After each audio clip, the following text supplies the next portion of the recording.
दोस्तों सबसे पहले तो द एग्जॉर्सिस्ट सीरीज को इतना प्यार देने के लिए आपका बहुत बहुत शुक्रिया। एंड सीजन 2 भी जल्दी ही आ जाएगा, so don't worry about it. उस पर काम अभी चालू है। खैर, अगर आपने समहाउ इतनी ऑसम सीरीज को मिस कर दिया है तो उन तीनों पार्ट्स का ही लिंक मैं नीचे डिस्क्रिप्शन में दे दूंगा, आप जाकर जरूर चेकआउट कर लेना। तो आज की मैं इस वीडियो में क्वीन ऑफ स्पेड्स को एक्सप्लेन करूंगा।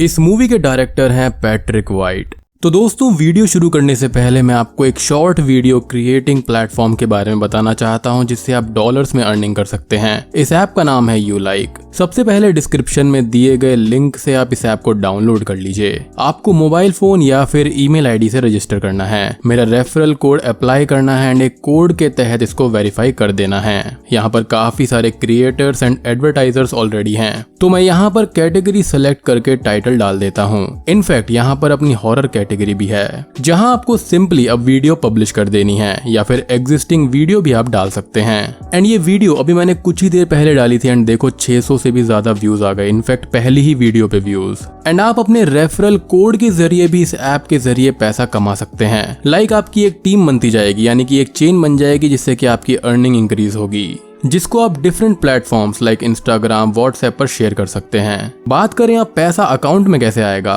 तो आपको बस अकाउंट वेरीफाई करवाना है एंड बैंक डिटेल्स देनी है और मिनिमम $10 होते ही आपके अकाउंट में पैसे ट्रांसफर कर दिए जाएंगे। यहाँ पर एक की पॉइंट ये है कि इनका खुद का टेलीग्राम सर्विस बेस्ड ग्रुप भी है, जहाँ पर आपको कस्टमर सर्विस मिलेगी और डिफरेंट टाइप के मेथड्स मिलेंगे कि आप कैसे यहाँ पर अर्निंग कर सकते हैं। एंड यहाँ पर काफी सारे डेली टास्क भी होते हैं जो आपको पता चलते रहेंगे, तो उसको भी जाकर जरूर ज्वाइन करना। लिंक आपको नीचे डिस्क्रिप्शन में मिल जाएगा। तो है ना कमाल की ऐप, तो जाकर डाउनलोड करो एंड मेरा रेफरल कोड इस्तेमाल करना ना भूलना। तो चलिए अब बिना किसी देरी के चलते हैं सीधा वीडियो की तरफ। मूवी की शुरुआत फ्राइडे के दिन से होती है। यहाँ पर हम 4 टीनेजर्स को एक पार्क में देखते हैं। इनके नाम होते हैं Sebastian, Matthew, Katie and Anna. Sebastian and Matthew का एक यूट्यूब चैनल था जिसके लिए वो न्यू प्रैंक आइडियाज को डिस्कस कर रहे थे। एना यहाँ पर 13 साल की बच्ची थी, जहाँ पर केटी उसकी काइंड ऑफ बेबी सिटर थी। एना की मदर मैरी सिंगल मदर थी, वो हमेशा वर्क में बिजी रहा करती थी, इसलिए उसने केटी को हायर किया था। ये बात एना को बिल्कुल पसंद नहीं थी और वो हमेशा इसकी कंप्लेंट करती रहती थी। खैर, अब एना को पार्क के बगल में बनी एक कम्युनिटी सेंटर के रूफ पर एक लड़का दिखता है। वो रूफ के एक एज पर खड़ा हुआ था। एना डर के सबको उसे देखने के लिए कहती है, तभी वो लड़का ऊपर से नीचे जंप कर देता है। सभी बच्चे भागकर उसे देखने जाते हैं जहां पर वो तड़प रहा था। वो बिल्डिंग सिर्फ 2 फ्लोर की थी, इसलिए वो मरा नहीं था। उसके एक हाथ पर इन्फेक्शन का निशान भी होता है। वो इन सबको देखकर एक बात कहता है कि queen of spades show yourself, यानी कि हुक्म की रानी खुद को दिखाओ। इन किड्स को कुछ भी समझ में नहीं आता और यहाँ पर केटी एम्बुलेंस को कॉल करती है। लेटर ऑन वो लड़का हॉस्पिटल में मारा जाता है। ये सभी बच्चे एक ही अपार्टमेंट में रहा करते थे।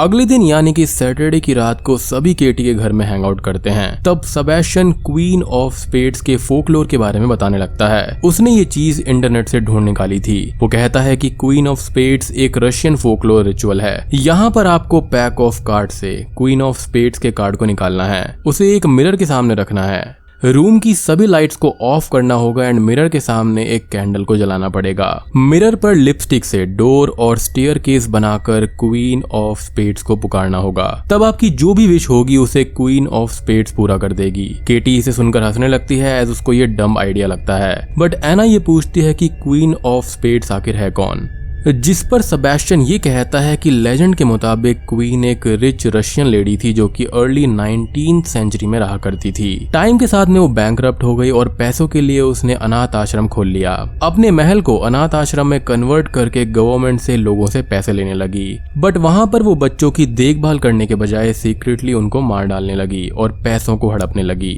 ये बात एक दिन उसके शहर के सभी लोगों को पता चल गई। लोगों ने उसको पकड़कर मारा पीटा, उसको टॉर्चर किया एंड उसके गले को काट कर उसे नदी में फेंक दिया। तभी से लोग ये मानते हैं कि क्वीन लोगों को हॉन्ट कर रही है। एंड यहाँ पर अब मैं जब भी क्वीन बोलूंगा तो वो क्वीन ऑफ स्पेड्स होगा। बेसिकली वो गोस्ट बनकर सबको डराती है, उनको मार डालती है। यदि उसका मूड ठीक हुआ तो वो लोगों की विश को पूरा भी करती है, लेकिन यदि उसका मूड बिगड़ा हुआ तो वो लोगों को हॉन्ट करके मार डालती है। सेबेस्टियन ये कहता है कि ये एक टाइप की साइको गोस्ट है। एंड यहाँ पर ये काफी नई टाइप की भूत है कि मन हुआ तो आपकी चीजों को पूरा कर देगी, नहीं तो आपको मार डालेगी। खैर अब मैथ्यू यूट्यूब व्यूज के लिए इस रिचुअल को ट्राई करना चाहता था। वो एना से रिक्वेस्ट करने लगता है। एज एक वेबसाइट के मुताबिक क्वीन को सबसे छोटा बच्चा ही बुला सकता था। इन चारों लोगों में एना ही सबसे छोटी थी तो वो मान जाती है। सेबेस्टियन वीडियो को रिकॉर्ड करने लगता है। एना रूम की लाइट्स को ऑफ करके कैंडल जला के एक मिरर के ऊपर लिपस्टिक से डोर एंड स्टेयरकेस की ड्राइंग बनाती है। दोनों केटी एंड एना क्वीन का नाम पुकारने लगती हैं। एना अपनी विश मांगती है बट यहाँ पर कुछ भी नहीं होता। हर जगह चुप्पी छाई हुई थी। तभी मैथ्यू अचानक से आकर इन दोनों पर एक प्रैंक कर देता है, जिससे दोनों लड़कियां नेचुरली डरकर चिल्ला देती हैं। एंड इस चीज को सेबेस्टियन रिकॉर्ड कर रहा था और वो कहता है कि ये परफेक्टली नेचुरल है, यानी कि वो एंड मैथ्यू ये सब वीडियो के लिए कर रहे थे। लेटर ऑन केटी दोनों को डांटती है। अब दिन आ जाता है संडे का। एना ठीक से सो नहीं पाती। मैथ्यू अब पैनिक में था। वो एना से आकर पूछता है कि क्या उसे कुछ आवाजें सुनाई देती हैं। वो अपने हाथ पर बने हुए इन्फेक्शन को दिखाकर कहता है कि आई एम मार्क्ड, यानी कि उसे क्वीन की कहानी सच लग रही थी जिससे वो डर गया था। ऐसा इन्फेक्शन उस लड़के के हाथ पर भी था जिसने सुसाइड किया था। एना उस प्रैंक की वजह से मैथ्यू पर गुस्सा करती है एंड उससे ठीक से बात नहीं करती। वो रूटीन की तरह स्विमिंग करने जाती है एंड मैथ्यू स्विमिंग पूल के एक मिरर को देखता है एंड देखते ही देखते उसके हाथ मुड़ने लगते हैं। वो नीचे गिर जाता है। उसे हार्ट अटैक आ गया था। एना के इंस्ट्रक्टर मैथ्यू पर सीपीआर मशीन लगाकर उसे बचाने जाते हैं बट बहुत देर हो चुकी थी, यानी कि मैथ्यू अब मर गया था। एना एंड बाकी किड्स को ये देखकर शॉक लगता है। उनको भी अब क्वीन की स्टोरी में यकीन होने लगा था। एना अब ये सारी स्टोरी अपनी मॉम से बोलती है। वो अब अपने रूम के मिरर्स को कवर करने लगती है एंड अब दिन हो जाता है मंडे। सेबेस्टियन अब स्मर्नोव नाम की एक कैनेडियन रशियन को कांटेक्ट करता है जिसने क्वीन पर एक किताब लिखी थी। स्मर्नोव के बेटे को भी क्वीन ने पजेस करके मार डाला था। तब से वो उस पर रिसर्च कर रहा था। वो सेबेस्टियन से कहता है कि अब देर हो चुकी है, क्वीन तुम सबको मार डालेगी एंड मेरे जितने भी सॉल्यूशंस यहाँ किताब के अंदर है वो सिर्फ एक थ्योरी हैं। बेसिकली वो कुछ भी हेल्प नहीं करती। मैरी भी अब सेबेस्टियन एंड केटी से मिलकर उनसे गोस्ट के बारे में इंक्वायरी करती है। उसे ये सिर्फ एक स्टूपिड प्रैंक लग रहा था, इसलिए उसके बारे में एना से बात ना करने के लिए कहती है। अब आज रात भी केटी एना के घर पर बेबी सिटिंग के लिए आई हुई थी। एना उसके लिए टी बनाती है। तब टी पॉट की रिफ्लेक्शन में उसको एक काली परछाई दिखाई देती है, जबकि उस रूम में सिर्फ वो और केटी ही थे। मैरी आधी रात को नाइट शिफ्ट कंप्लीट करके वापस आती है एंड एना के रूम में उसे 2 पैर दिखाई देते हैं जो कि अचानक अपने आप बेड के नीचे खिसक जाते हैं। जब मैरी नीचे झुककर देखती है तो वहां पर कोई भी नहीं था, सिर्फ एना की एक स्पूकी ड्राइंग बुक थी। मैरी को एना की चिल्लाने की आवाज अब सुनाई देने लगती है और जब वो जाकर चेक करती है तो एना एक मिरर के सामने खड़ी हुई थी। अब मिरर के अंदर से 2 हाथ बाहर निकलकर एना के गले को दबाने लगते हैं। तभी मैरी को एक और एना दिखाई देती है जो कि कुछ दूर खड़ी हुई थी। वो मैरी से कहती है कि मैं वो नहीं हूँ एंड देखते ही देखते गोस्ट फर्स्ट एना को मिरर के अंदर खींच लेती है, जिससे मैरी शॉक में चिल्लाती है। तभी हमको ये पता चलता है कि ये सब कुछ एक सपना था जो कि मैरी देख रही थी। मैरी के चिल्लाने से एना भी उठ जाती है।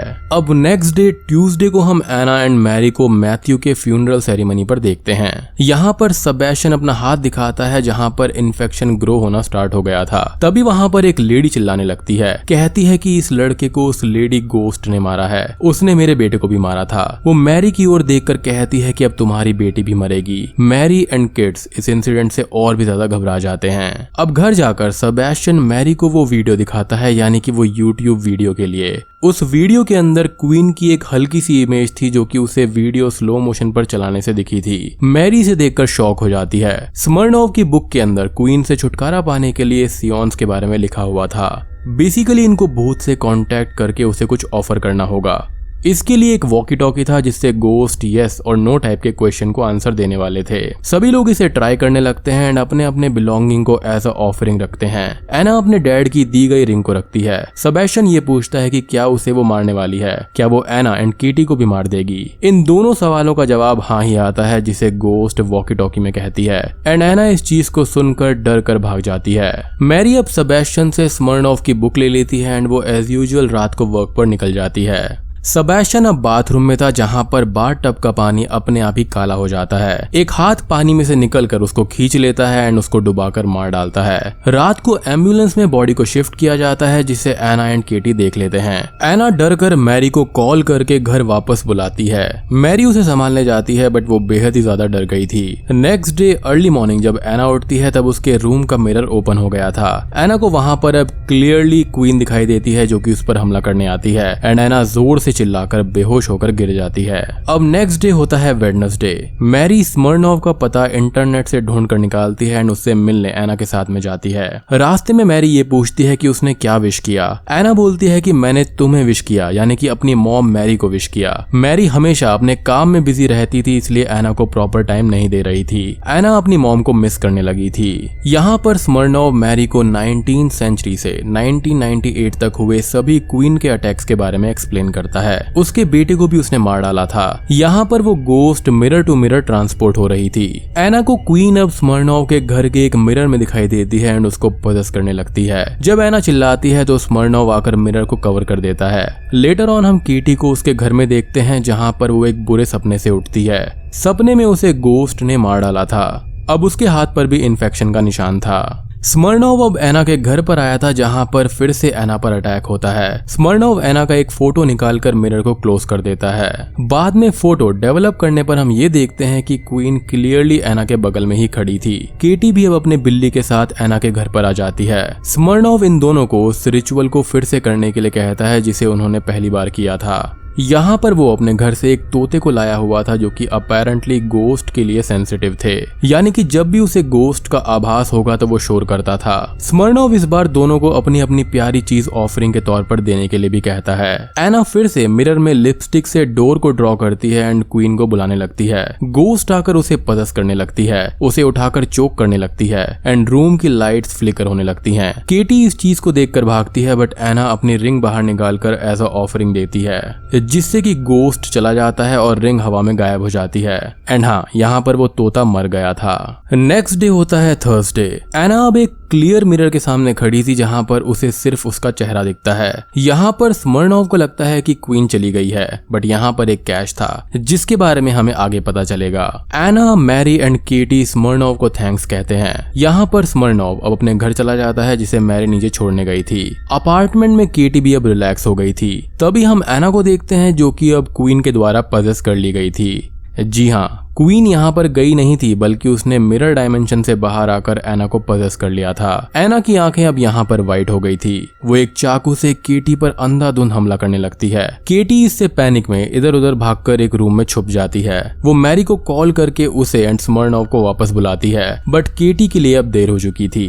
पजेस्ड एना केटी को मार डालती है। जब मैरी एंड स्मिर्नोव आते हैं तो उन पर भी वो हमला करने जाती है। स्मिर्नोव एना को पकड़कर उसे बेहोशी का इंजेक्शन देता है। उसे वो बेड से बांध देता है एंड लेटर ऑन मैरी से ये कहता है कि गोस्ट अब एना की बॉडी में है। अब उसे बाहर निकालने का एक ही रास्ता है, क्लिनिकल डेथ। एना को सोडियम पेंटोथल का एक डोज देना होगा जिससे उसका हार्ट रुक जाएगा। तब गोस्ट बॉडी से बाहर आएगी एंड उसे पजेस करने के लिए एक लिविंग सोल चाहिए होगी। वो अब केटी की कैट को एक बर्ड के पिंजरे में रखने के लिए कहता है, एज वो ये चाहता था कि गोस्ट कैट को पजेस कर ले। एना इन सबको सुनती है और टेंट्रम करने लगती है। क्लिनिकल डेथ का मतलब यहाँ पर यह था कि हार्ट 3 मिनट के लिए रुकवाना था। 3 मिनट के अंदर सीपीआर से उसे फिर से रिवाइव किया जा सकता था। मैरी अब कोई और ऑप्शन ना होने के कारण मान जाती है। स्मिर्नोव इंजेक्शन देता है एंड एना कुछ ही पल में क्लिनिकली डेड हो जाती है, लेकिन उसकी आंखें अभी भी वाइट ही थी। एना को ये प्लान काम करता हुआ नहीं दिखाई देता। वो अपनी मदरहुड में एना को बचाने के लिए भूत से डील करने जाती है।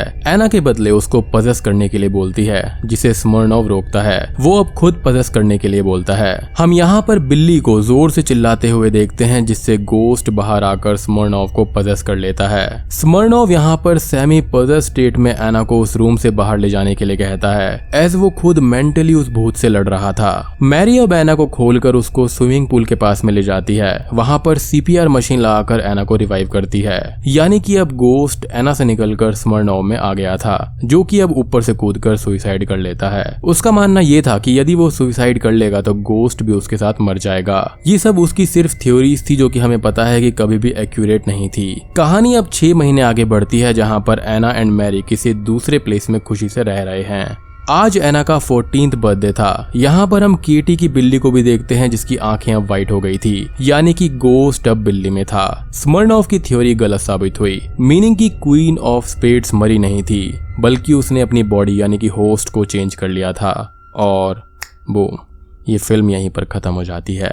तो दोस्तों, ये थी the queen of spades film की कहानी। ये एक लो बजट इंडिपेंडेंट फिल्म है जो कि काफी अच्छी रही। इसका कॉन्सेप्ट थोड़ा सा डिफरेंट था, एटलीस्ट मुझे इसका कॉन्सेप्ट सही लगा। एंड इस मूवी की कहानी रशियन ऑथर अलेक्जेंडर पुश्किन की short story queen of spade से इंस्पायर्ड है। ये स्टोरी उन्होंने साल 1833 में लिखी थी। इसी स्टोरी से इंस्पायर्ड होकर कई सारी फिल्म एंड टीवी सीरीज भी बनाई गई हैं। तो मैं उम्मीद करता हूं कि आपको ये वीडियो अच्छी लगी होगी। अच्छी लगी है तो वीडियो को लाइक कर देना, चैनल पर नए हैं तो सब्सक्राइब कर लीजिए, क्योंकि एग्जॉर्सिस्ट का सेकंड सीजन एंड मूवीज बहुत ही जल्दी आने वाली हैं। तो मैं आप सबको मिलता हूं अगली वीडियो के साथ में, तब तक के लिए स्टे